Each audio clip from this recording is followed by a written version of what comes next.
WBCB presents Pro Wrestling Weekly. Enough is enough, and it's time for a change! I can't believe I'm putting my voice to this. Call in with a question or comment at 215-949-3232 or 888-922-2149. Thank you for your irrelevant opinion. And now, here's your host of Pro Wrestling Weekly, Fearon. The first thing you need to do is to tell these people to shut up if you want to hear what I gotta say.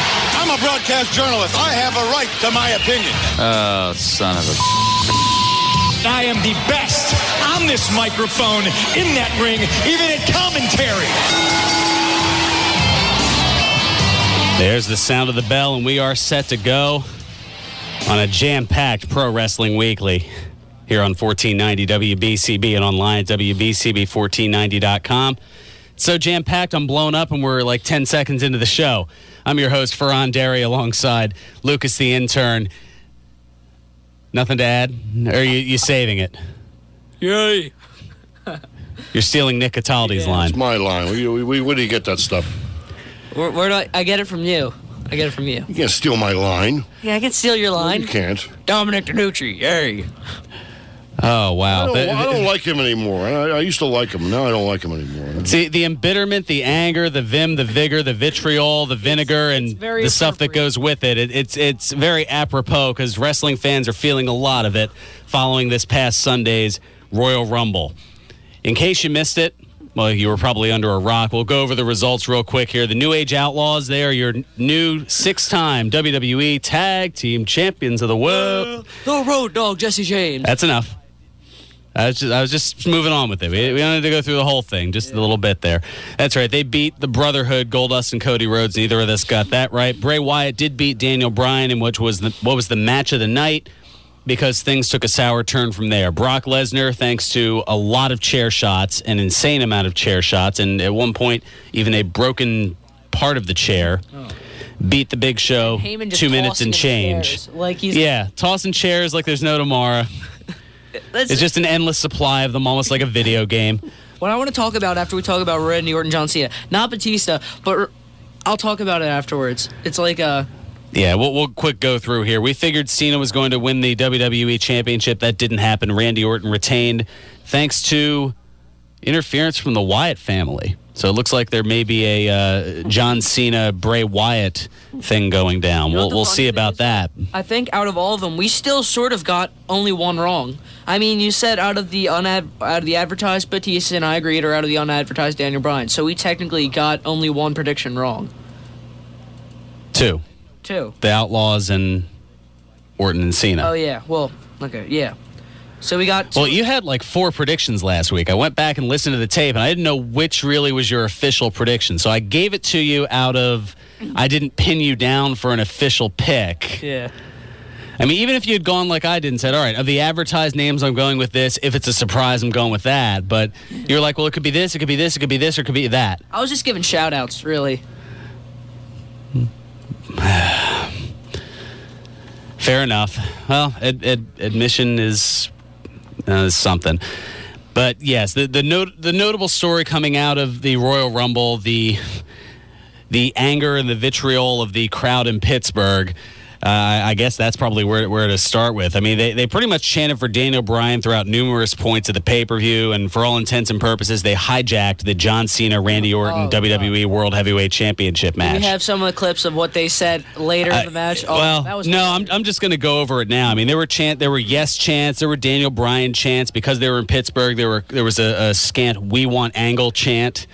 Randy Savage chants. There was a chant for Y2J, which led to Cena improvising and applying a Walls of Jericho on Orton in the middle of the match. Yeah, which I have to admit, I know there are a lot of Cena haters out there, but for improvisation, you got to at least give style points. Come on now. And Orton looks at Cena like, what are you doing? What are you doing? Yeah. I mean, they were boring chants. This is boring. Chants to the "You both suck." This is my favorite. This is awful. And then we want divas. We want divas. Yeah, we all lost it at that point. Everybody that was watching it at Fearon's house, we lost it. It was. Yeah, and to just add to that further, Orton's improvisation, he just kind of stood in the ring and posed as if he, was the only diva, which he's the biggest. Is probably, biggest diva maybe. And then there is something kind of fitting to that. But, wrestling fans don't like you if you're, in the championship match and they're chanting for the divas, which essentially, for all intents and purposes, is a bathroom break, a concession stand break if you're in the arena. Yeah, that's usually, if they're chanting for the divas, you're heavily, heavily disliked. You know what the funny thing is, though? Because I love Cena. Like, he's probably one of my favorite wrestlers. But that match was... For those who are just tuning in for the first time and didn't know that. That match was horrible. It was sad. It was funny to watch because we were all laughing. Like, it was a comedy sideshow, if anything. But it was just... Well, some people like to watch the world burn, and that's I think what a lot of people got enjoyment out of on Sunday night. I was thinking in my mind, this has got to be close to the Goldberg-Lesnar match at WrestleMania 20, and I thought, wait a minute, no, because look, this is just my opinion, and anyone that's seen me on Facebook, you can rip me however you want, sideways, forwards, backwards, diagonal. It doesn't matter. I feel like Lesnar-Goldberg would have been a good match if the crowd hadn't been crapping on it so much. Well, and Cena and Orton, if you take the crowd out of it and just looked at the match, it wasn't bad. Yeah. It was completely overshadowed by the crowd. I mean, at one point they were entertaining themselves by doing the wave. Yeah. Which is almost the... That happened at Money in the Bank, didn't it? It's almost the ultimate admission of indifference. If the crowd would rather do the wave than be engaged in what's going on in the middle of the ring.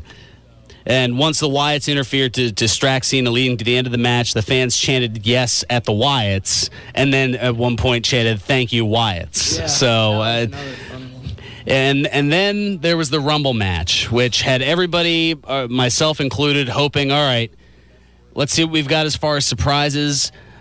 They were different surprises, but I kind of feel like, all told, a little underwhelming. That's probably the best word I can use to describe. I mean, you had NXT call up Alexander Rusev, which... He actually dominated. Yeah, he did well. I mean, it was unexpected. I think they were going more for unexpected than, big surprise. You know what the funny thing was? And again, I'm going to talk... Zeb Coulter signs. We yes. We lost those. Yeah, in reference to a new wrestler coming out every 90 seconds. I'm sorry, superstar coming out every 90 seconds. It's a wrestler. Yeah, Zeb Coulter came out with a sign every 90 seconds an illegal crosses the border or something like that. And then he came out with another sign when I think it was Swagger came out or Cesaro. Yeah, he had different signs for each. It was awesome. It was so we lost it. It was out of a wrestling standpoint, not the best pay-per-view. They turned the Royal Rumble into... It was just... Well, you know what? Probably the biggest surprise for me, or at least the most entertaining surprise, El Torito. Oh, yeah. He got out Fandango. He eliminated Fandango and had more of an impressive showing than when Hornswoggle was in the Rumble in the past. It's funny, though, because out of all the negative stuff that happened, we have a new record for... most of the single eliminations in a night. Roman Reigns broke the record. It's now at 12. He had 12 yes, and much to my good buddy Ryan's dismay, he broke Kane's record from 2001. Oh, and yes, now 12 eliminations in a Rumble. I mean, that's a great amount of dominance, and Reigns fell just short. In case, I'm sure you've heard by now, but just in case you haven't, Batista winning the Royal Rumble and getting booed out of the building. Oh, yeah. The sound guys actually had to turn up Batista's music to drown out the booing on the pay-per-view. That's how bad it was. They cranked up I Walk Alone even higher because the boos were just that loud. It was just it was just sad, especially when CM Punk got eliminated, cuz I was a little, to be honest, I was steaming mad, they can't do that. Kane was out, and we were watching the the 1997 Rumble where Austin, and you said, what was it? We just saw one where a legal participant won the Rumble. I think we're gonna let this slide. I was PO'd. Yeah, well, I mean that kind of led up to something with the Final Four pay-per-view the next month. Yeah. But I don't know. I think fans were looking to cling on to anything that wasn't the same old, same old. I mean, if you were a friend of Triple H, you had a good night Sunday night. I mean, Kevin Nash was one of the surprise Rumble entrants. Yeah. And he got to showcase himself a little bit. The New Age Outlaws, which I know we've joked on here, the Middle Age Outlaws, because they're a combined age of 94, I think. 94. That whole match, we had a lot of Attitude Era superstars in that Rumble. Yeah, I mean, you look at the Outlaws, you look at Goldust, Brock Lesnar, The Big Show. I could say Kevin Nash was sort of a part of the Attitude Era. He was. It's even worse. In Kevin Nash's case, he was part of the New Generation era.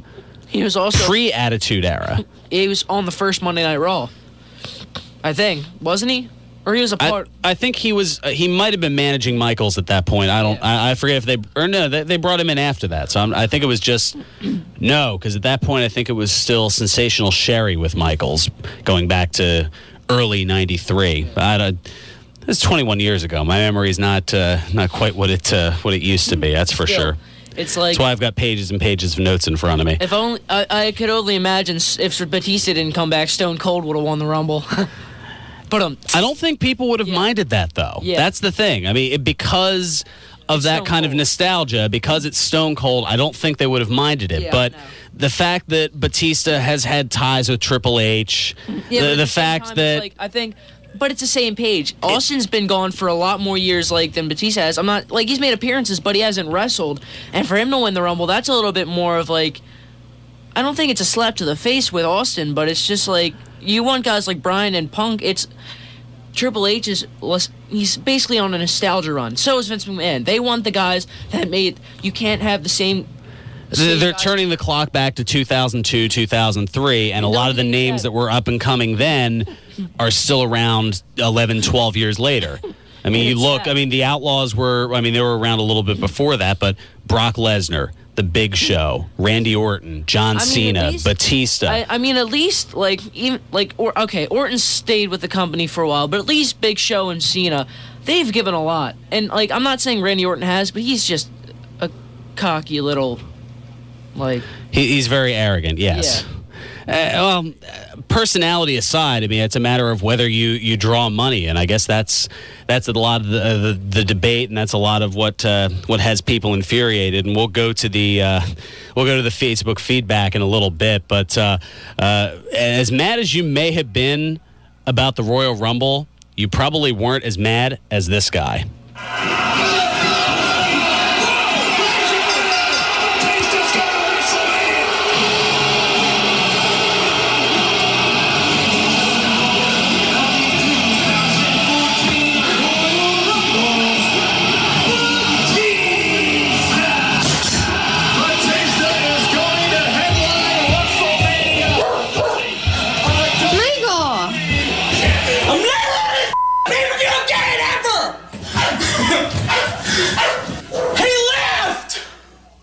Batista left for 3 years and then goes back and wins the Royal Rumble? Go. Get out! Every time you laugh at me, is everything you want to break? I better not have anything with Batista on it. Better not have anything. You in this? Maybe not, because he's not good enough to have his own DVD, is he? Or I wasn't stupid enough to buy it. You too. Both of you. What was that? The Rock. Oh, Royal Rumble. Who cares about your pay-per-view? I don't care, because all you do is everything up. Bye. Bridget. Wow. To say the least, ripping things, breaking things. I don't know. I saw the video. I may have to... Nerd rage. That was nerd rage. Nerd rage chant. We're getting... See, I don't quite follow what that is. I'm guessing you have a better idea than you do, since you've... Drop it. I'm a nerd. Yeah, we've already got that one. Yeah, I know. To say the least, fans in general were not happy, and one of those fans, well, a couple of them happened to work for the WWE. One of them being Mick Foley.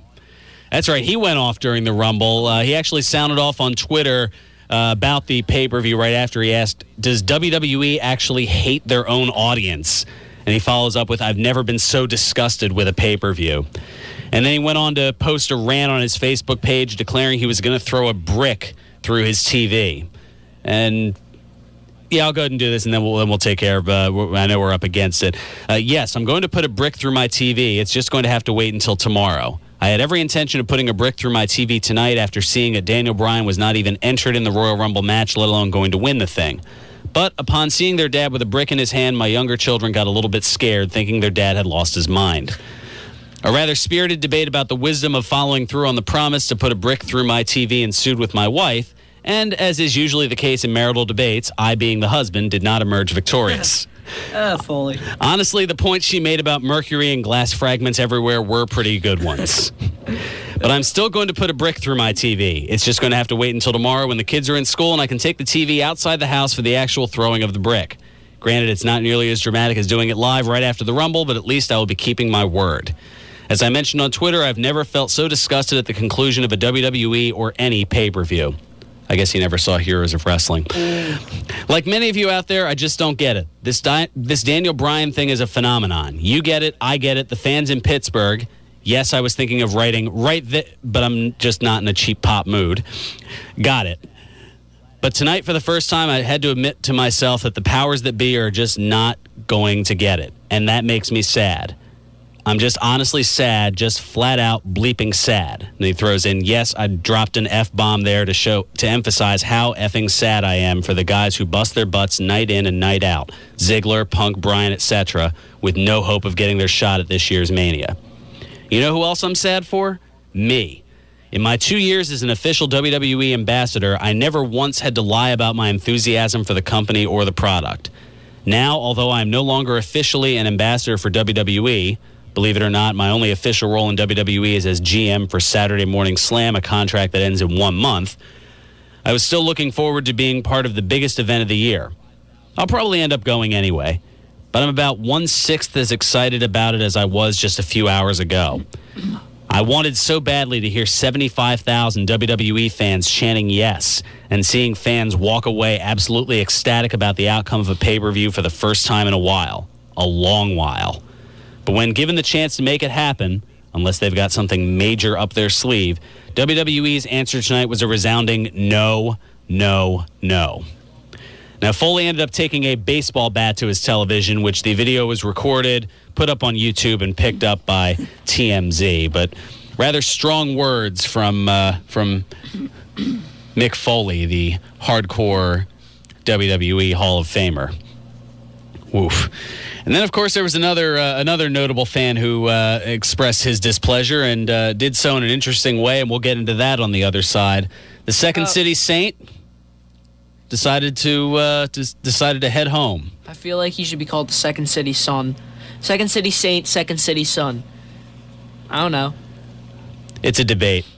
We'll figure it out later. I mean, we can both win with that. Nobody's going to disagree. Exactly, but we'll talk all about that and CM Punk on the other side. We'll get to some of your Facebook feedback. We've got room for your calls as well. Plus, the new investor arriving in TNA. We'll talk about that as well. A lot to do here. This is Pro Wrestling Weekly here on 1490 WBCB and online at WBCB1490.com. The fans want Punk. The fans want Bryan. Instead, they're getting Triple H and friends. And now, more Pro Wrestling Weekly with your host, Fearon Derry. You got to give the people what they want. Trying to give the people what they want. This is Pro Wrestling Weekly here on 1490 WBCB and online at WBCB1490.com. The question is WWE going to give the people what they want? It doesn't look like it. There's quite a few reasons for that. Well, one of them being that Vince is probably too busy counting his money to hear the Daniel Bryan chants. And he's made quite a bit. The reason being, well, let's take a look at our Saturday stock update, courtesy of Lucas DeSangro. Thank you, Fearon. Sandow ain't got nothing on me. Now, WWE stock, highest since November 1999. While CM Punk in the WWE universe may be displeased, the direction of the company, Wall Street, has a different view. WWE stock closed yesterday at $24.19 a share, which has which is the highest since November 12, 1999. A couple of weeks after the company went public on the New York Stock Exchange, to give you an idea of the turn WWE has done 1 year ago today, the stock closed at $8.57 a share. In a year, the stock has almost tripled. That's right, yeah. February 1st, 2013, $8.57 a share, and now it's at over $24 a share. Yeah, so Vince is too busy counting his money to really care what you have to say about Daniel Bryan, CM Punk, or otherwise. But Punk, well, he kind of became. I know we're halfway through the show, and I'm just mentioning CM Punk now, but that's probably the story of the week. Punk leaving WWE Monday prior to Raw. CM Punk told Vince McMahon that he was going home and then did so, booking a flight presumably to Chicago. WWE, they've distanced themselves from Punk in a number of ways. They removed Punk from advertising for future events on the WWE website's live events page. In almost what seems like a teen angst type move, they've unfollowed Punk on Twitter. Which I know is kind of like unfriending somebody on Facebook. It's like you're going to get, like, I doubt Punk's going to send, why'd you unfriend me? Like, I don't. Or unfollow, yeah. Why'd you unfollow me? I'm a friend. Oh, no, they're no longer BFFs. They're no longer besties. Like, oh, my God. Oh, dear. I did that a little too well. And they even removed Punk from the VIP autograph session for WrestleMania Access. That's right. They just released that over the course of the week, and they immediately had to pull up a change. I'll talk about that real quick. WWE releasing the VIP and new premium VIP times, as well as personnel for the Access weekend of WrestleMania. A switch from last year, and I know because I was there for it in New York. There are now 3 tiers to which you can attend Access. There's the $45 general admission ticket, the $95 VIP ticket that gets you admission, as well as the opportunity to meet, well, they've got a list of guys. Randy Orton or Bret Hart on Thursday, Daniel Bryan Saturday morning. I have a hunch that'll be packed. The Big Show Saturday afternoon, and either Ric Flair, which was changed from CM Punk, more on that in a minute, or Sheamus Saturday evening, as well as on Sunday, Bruno Sammartino, Rey Mysterio, or Shawn Michaels.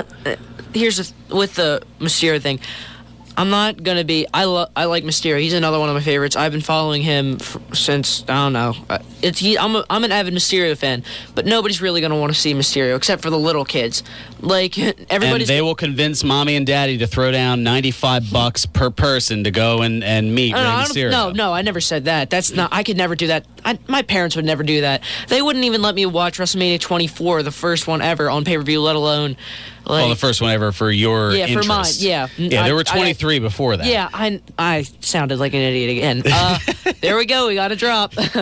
But it's like people are going to want to see Shawn Michaels or Sammartino, and, you know. Well, they have them at different times. That's the thing. So if you... But it's like, or... So it's, I think it's 8 o'clock Sunday morning, you can see Bruno. 10 o'clock Sunday morning is Rey Mysterio, and 12 noon Sunday is Shawn Michaels. So there's no overlap. And this is the Sunday. This is WrestleMania Sunday. Yeah.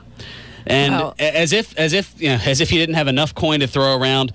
Again, well, first of all, bear in mind each VIP superstar requires a separate ticket. So if you wanted to meet all those guys that I just mentioned, you have to pony up $855 per person. That's to be able to meet Randy Orton, Bret Hart, Daniel Bryan, The Big Show, Ric Flair, Sheamus, Bruno Sammartino. So it's not like the VIP ticket gets you everyone. No. No. That's just whichever wrestler. So there's a Randy Orton VIP ticket. There's a Bruno Sammartino VIP ticket. And each one of those are $95 a pop. Yeah, I know. Pretty steep, isn't it? But, there's more. There's also 3 premium VIP tickets. Then you can either meet John Cena or Batista on Friday, as well as The Undertaker on Saturday, and that's $175 each. Okay, no, nobody's going to...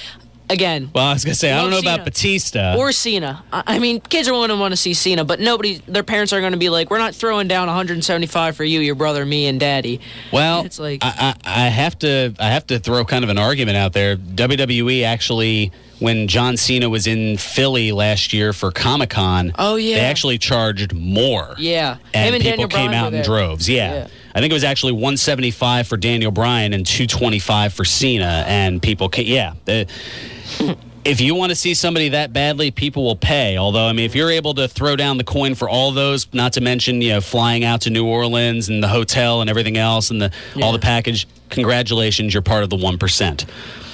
Now, for the record, for fans who purchased tickets to see CM Punk on Saturday, April 5th, they were emailed and informed that Flair would be replacing Punk because of Punk leaving. Yeah, and they have the option of taking either a refund, exchanging their ticket for a different VIP session, or attending the Flair session. Yeah.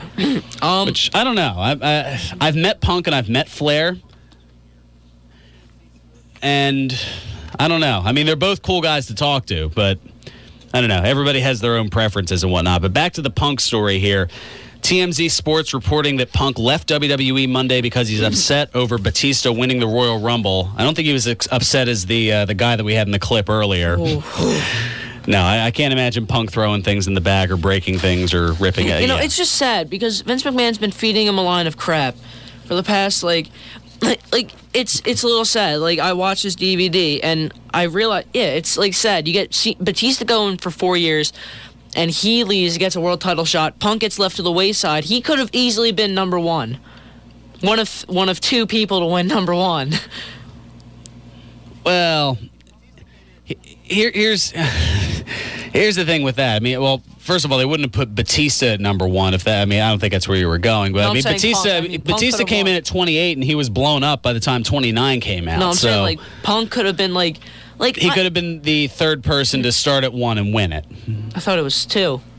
We're not going there with that okay, again. Fine. Okay, 3. We did that joke last week. That's enough. Okay, I'm sorry, Dan. We're good. If you're listening, I apologize. But it's you get, and The Rock came back for 2 years to headline WrestleMania, and I don't have anything against The Rock. It's just the fact that it's a funny thing. They were actually, WWE was playing to make Rock the heel when he came back to WrestleMania. They were playing to make put Cena over and make him look like The Rock's been away making movies. He doesn't care about the WWE anymore. And then that didn't work. But it was supposed to be, Rock was supposed to be the heel going into WrestleMania, and they wanted Cena to actually get cheered way more than he did.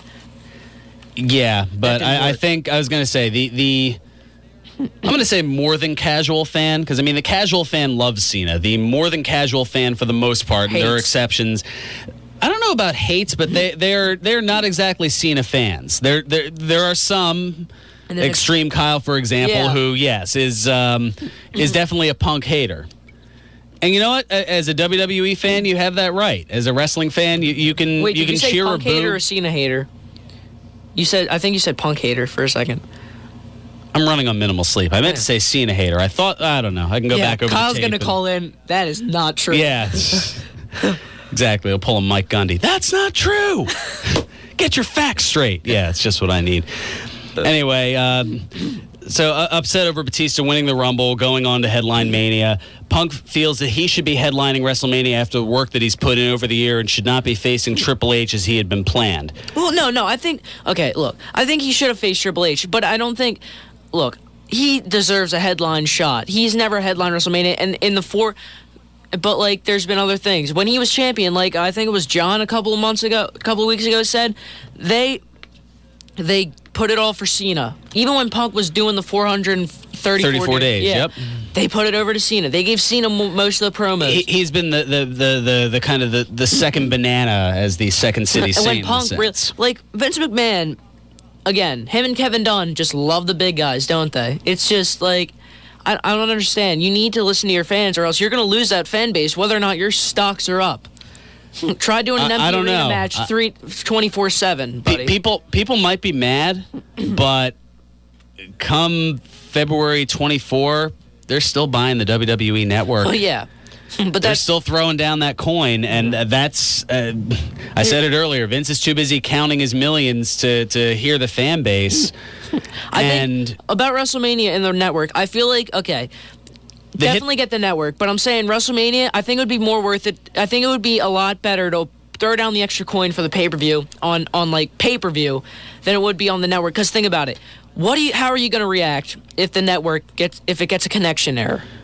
Here's the thing. They're putting that, in the words of the late great Gorilla Monsoon, as highly unlikely because they're working with MLB Advanced Media. Major League Baseball, they know a thing or two about streaming live events because they stream how many baseball games a year? A lot.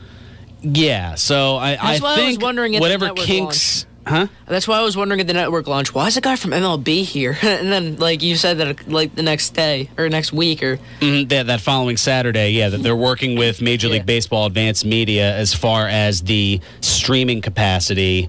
I mean, they want somebody in there who knows what they're doing. They don't want it to be like some of the independent pay-per-views where there's all kinds of connection errors. I mean, you've seen it with ROH and some of the others. This is on a much grander scale. They do not want this to blow up in their face. Otherwise, that stock will fall faster than most people's in the early development of happiness after Rey Mysterio came out as number 30 in the Rumble. There was a.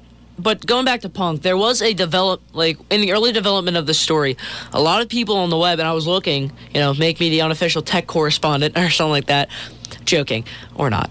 But they were saying a lot of things like Punk saved enough money, why doesn't he go back to Ring of Honor? And my one teacher told me, like, think about it. Punk is a million, like, he's made millions of dollars with this place, with this WWE. Do you think he's going to take a couple chair shots, just like he still has injuries?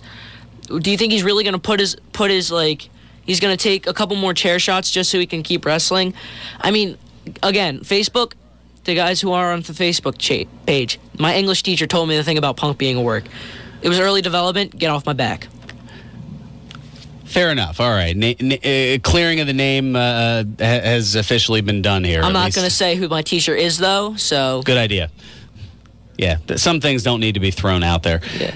Now, well, here's the thing with CM Punk, and this is what... Well, first of all, I mean, the story from TMZ noting that Punk is very serious about his decision and has no plans to return.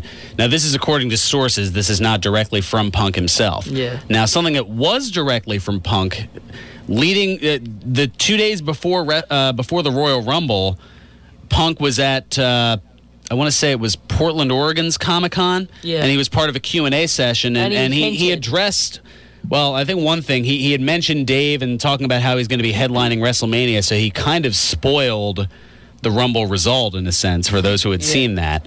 I hadn't until earlier today as I was doing some show prep. And I think, you know what? So be it. At least he's giving us a heads up for the fire that's about to ensue. But he also mentioned, once he's done in the ring, he's done. Like he talked about, he talked about how he's socked away his money and some of the things he wants to do after his in-ring career is over. He said he was going to go out to like California, go to a used car lot, buy a car, drive cross country, and then once he gets to the East Coast, just drive it into the ocean. Just because he thinks it'd be something cool to do. Just drive the car and do a barrel roll, right? Not like yeah. Okay, that was exactly. That was scary. It's like whoa. No. But I mean, he also talked about getting like a mountainside cabin out in the middle of nowhere and just never being heard from again. So I mean, he plans. Yeah, he doesn't plan on going back to. I mean, he said he's got a lot of miles on the odometer. He's been wrestling basically since he was your age. Yeah. So, I mean, 20 years of getting your body beat up. He was a backyard wrestler. Yeah, Nubius Black. Punk was a backyard wrestler. Okay, so that was from earlier shows. But, I was going to say, why are you starting with Nubius? No, because it was because he said something about trampoline wrestling, and it was a funny thing. I've got nothing against him. But it was like because he was making fun of me for being a backyard wrestler.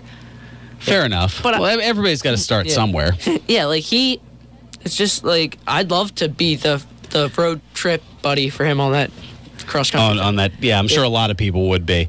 But no, Punk at this point, once he's done, he said he's done. He's not going back to Ring of Honor. He's not doing any, he's not doing some country tour as far as wrestling in the ring. When he's out, he's out. Yeah, he said actually he has aspirations of being a musician, so maybe he'll dabble with sort of turn into a Lita to a sense. Like she's a musician now, isn't she? Or Chris Jericho. Yeah. I mean, well, Jericho does metal. I don't know how he has any semblance of a voice left, but I guess he doesn't do a whole lot of... I have to admit, I've never heard anything by Fozzy. Yeah. Waka. Did you? Yes, I did. Deal with it. All right, we're going to dump out of that quickly. So here's something to note, and there's no timetable on when or if Punk's going to return, but a date that I'm intrigued by, and I recommend that you circle on your calendar, Monday, March 3rd. That's where Monday Night Raw is going to be at the Allstate Arena in Punk's hometown of Chicago, Illinois. So, I mean, Punk could return that at that point and get the hometown heroes welcome, or it's likely there could be another crowd hijacking of a WWE televised event, and Chicago, Illinois could become Chicago, Illinois. Oh. See what I did there? Upside. Either way, it's going to be must-see TV. Yes. All right, let's take care of our second bit of business. We've got all kinds of Facebook feedback that's coming in even more as we speak here. So I got to filter through all of it. One thing, Mike, the fan champion, noting, and well, I guess because I've only recently been exposed to it is probably how I forgot. But today is National Pro Wrestling Day. Yeah, not the best year for. Well, I mean, look at how much there is to talk about on it. So, but there's all kinds of shows and promotions and things. And speaking of promotions, I've got something coming on the other side. Our good friends over at George's Cards and Collectibles, they are doing work, and they are doing nice work.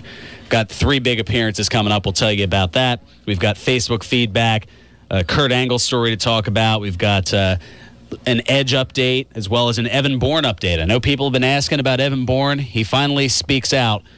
We've got that on the other side as well. And completely thrown on the back burner, another WWE Hall of Famer announced. We'll talk about that as well on the other side. This is Pro Wrestling Weekly here on 1490 WBCB and online at WBCB1490.com.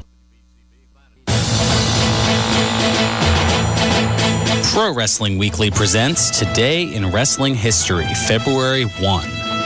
On this date in 1993, WWF Monday Night Raw aired live from New York City. In the main event, Lex Luger pinned Jason Knight. On this date in 1997, ECW held its Crossing the Line Again Supercard. In the main event, Tommy Dreamer and the Pitbulls defeated Shane Douglas, Brian Lee, and Chris Candido in a 6-man tag team match. On this date in 1999, WCW Monday Nitro aired live from Minneapolis, Minnesota. In the main event, Scott Hall pinned Chris Benoit. On this date in 2010, WWE Monday Night Raw aired live from Nashville, Tennessee. In the main event, Kofi Kingston defeated The Big Show by disqualification. This has been Today in Wrestling History, February 1.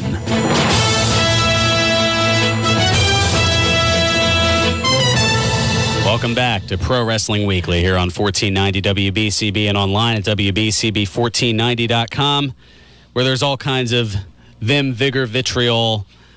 Wrestling fans are angry, ornery, and not happy. But meanwhile, Vinnie Mac, he just keeps on counting the cash, as we mentioned with the stuff. As Shane McMahon's old theme song would say, here comes the money. Yeah, and it has in droves, that's for sure. Despite the fact that people want, they want Bryan, and they're not exactly getting it. And one thing I forgot to mention earlier, Daniel Bryan, his reaction to the Rumble, well, he threw out a couple of tweets right afterward. He mentioned about his absence from the Rumble match. First, he said, they try to keep us down and away from the top spots, but they can't ignore the reactions forever. Keep voicing your opinions, #YesMovement. And then movement. That's going to be a new T-shirt or something like that. Probably. The Yes Movement. I think some of those shirts have already started. And he followed up 6 minutes later, sorry guys, the machine wanted me nowhere near the Royal Rumble match, but I thank everyone for their support. You are the #YesMovement. So he's definitely got that going again. And I don't know. I guess I should mention this since it does kind of correlate with Daniel Bryan. Batista showing classlessness yet again. After the pay-per-view went dark, fans continued to boo the living daylights out of Batista, who decided to stick it to fans even further by mocking Daniel Bryan's yes chant, only using his middle fingers to essentially flip the crowd, the bird. Yeah. Stay classy, Batista. Stay classy. Stay classy. Oh, man. What a mess. All right, let me pull up some Facebook feedback here. There's quite a bit to go through as there's been a lot going on here. Now, this is something that kind of jumped out at me. Of course, I had it here, and then it just refreshed, and I lost it. Go figure. But Eric from the Minnesota Wrecking Crew talking about CM Punk. Here we go. I guess CM Punk is just like Stone Cold Steve Austin. He took his ball and went home. At least Daniel Bryan didn't cut a promo on him telling him to get the F out. Of course, referring to right around 2002 when WWF became World Wrestling Entertainment, or WWE, so they had the slogan of "Get the F out." That was right around the time where Austin didn't like similarly, and that's really where the similarities end. That he didn't like the direction of creative and decided to go home. In Austin's case, it was Austin was used to being in the main event and was kind of being relegated to. If I remember right, I think it was they were trying to get him into a feud with Scott Hall, and yeah, they did that at WrestleMania X8. And I guess they were trying to continue that, and Austin felt he should be back in the title picture at that point, and he just decided to head home. In Punk's case, I mean, Austin's been crap. Well, Austin's always been the guy. Or I shouldn't say always, but I mean, he had that run really from 98 through 2001 where he was the guy. Yeah. I mean, he and Rock were 1 and 1A, but he was the face of WWE. Punk at best has been number 2 to Cena. And he just wanted that one taste of being the guy, if even for a little bit. Because even when as you said earlier, when he was WWE champion for 434 days, he was still backseating to Cena. So he just wanted that. That's where I think the similarities kind of end, is that they both were unhappy with creative and they both took their ball and went home. But I mean, I've seen the comparisons to Steve Austin, and they're I don't know, they're not quite there. John from Northeast Philly chiming in about the video of the freaking out wrestling fan as far as the Royal Rumble. That video is super fake. He made one last year. Yeah, people do things that go viral. What can I say? He also adds, why is it that Foley and bricks through a TV seem to go hand in hand? Hashtag move on Foley. Hashtag stuntman. Hashtag it's a work. He loves the hashtags. Now, Bob chiming in, WWE officials were initially disappointed with the reaction that Batista got for his return, but when the ratings came in and they were high, officials decided that it wasn't Batista's fault.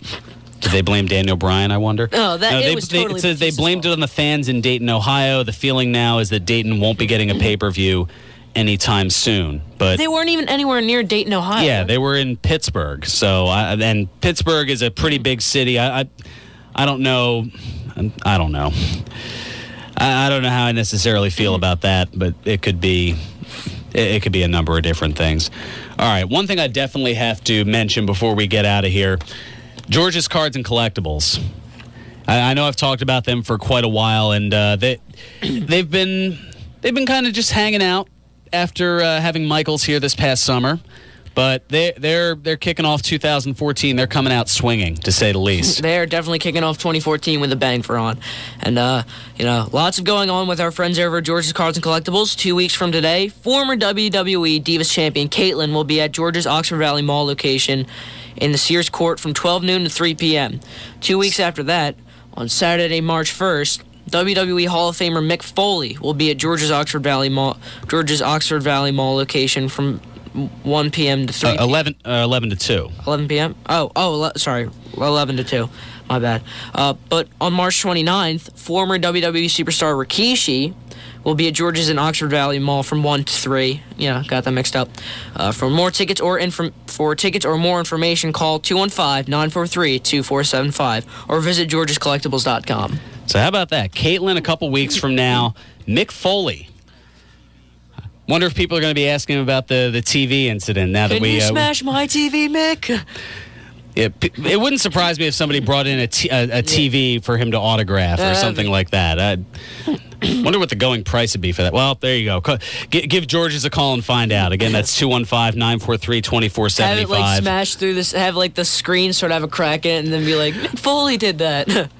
Well, then I guess you'd have to have the mercury concerns, as he had said. Yeah. Wonder who cleaned that up anyway. That's a whole other thing. But yeah, looking forward to that. Hopefully, I'll be able to talk to, I don't know, at least one of the three of them. I mean, it depends on how. I mean, I'm sure all of them are going to be popular. So if I'm going to squeeze in, it's going to be something quick and painless. At least you would think. I mean, we got 2 out of 3 are Attitude Era stars technically, or at least like Rikishi's sort of more Here Comes the Pain era than he is Attitude, or Ruthless. Well, Rikishi had been around for a while. He started in the WWF. Or no, as one of the head shrinkers. Yeah, going back to like 93. Making a difference as Fatu.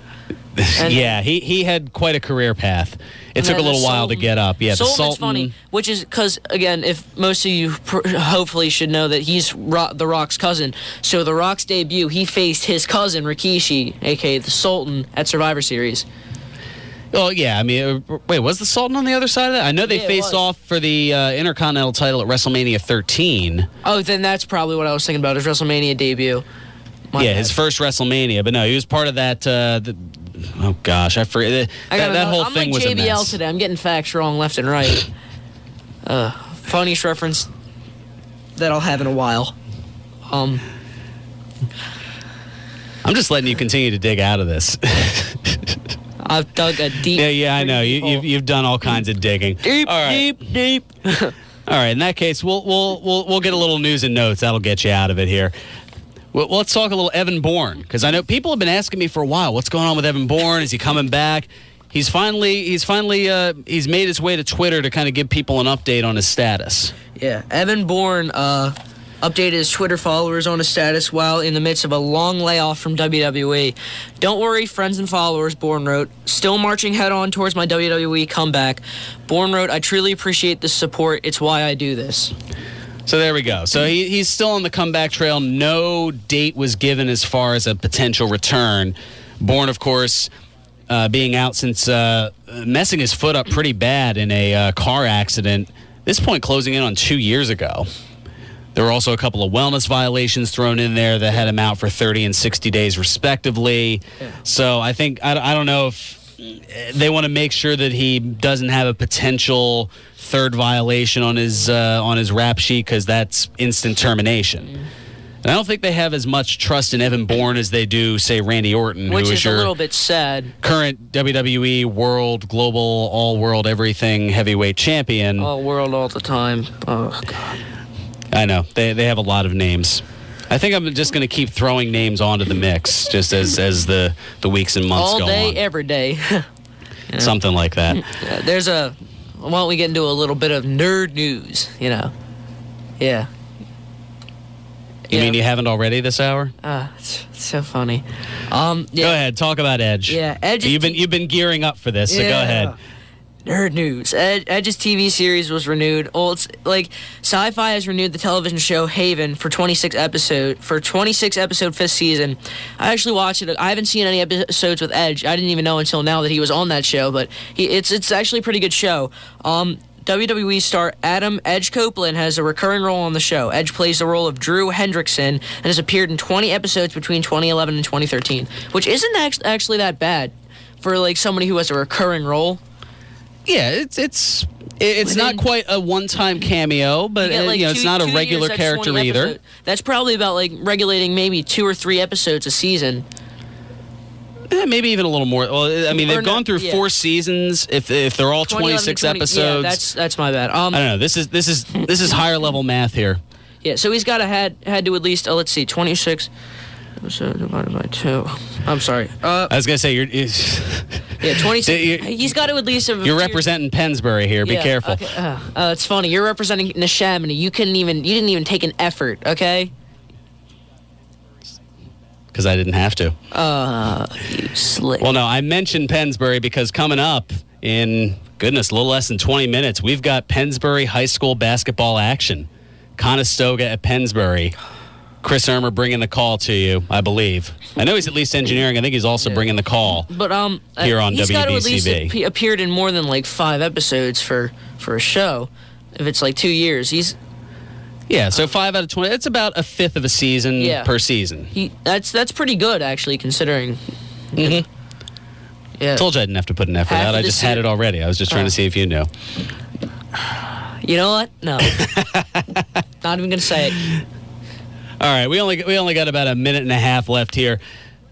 Can't believe it's taken this long to mention this. The second WWE Hall of Fame member announced, Jake the Snake Roberts. And it's sad because imagine their reaction. He got a pretty good reaction on Twitter, but the whole thing with Punk and the Rumble, it sidetracked him. It sort of overshadowed the Rumble, and I think because you sort of had some reason he was coming back for something. If it wasn't the Rumble, then I think it's even better that he made it to the Hall of Fame. Yeah, and Jake took to Twitter to respond to it Monday night. He said, "The prodigal son is welcomed home. Thank you, WWE, and all my supporters for sticking by me. I hope all are enjoying as much as I am." Of course, the huge comeback, thanks to DDP, Diamond Dallas Page, DDP I think it's Yoga. Awesome. That's going to probably be one of the most anticipated things for the Hall of Fame. Roberts joins the Ultimate Warrior, who also tweeted about Jake's induction, saying, quote, "We've all been a-holes. Now 2 are HOF inductees, each great yet unique in talent, each deserving. Congratulations, Jake." This was in response to Roberts' expression following the announcement of Warriors induction, where Jake stated in an interview, "Maybe they're taking in a-holes and not great talent. I don't know." Yeah. So a little bit of a pot shot, but it looks like they're going to get past it and be able to get along for the induction. Yeah. Anyway, that's going to do it for us. Thanks to Nick Cataldi pushing the buttons, turning the dials. Yay. Yay. There we go. Was worried if he was still there. Lucas the Intern, I'm Fearon Derry. We'll be back next week with more insanity and Anthony Bruno, Wrestling with Disaster, scheduled to join us. This is Pro Wrestling Weekly on BCB. 1490 WBCB, Levittown, Fairless Hills, Trenton.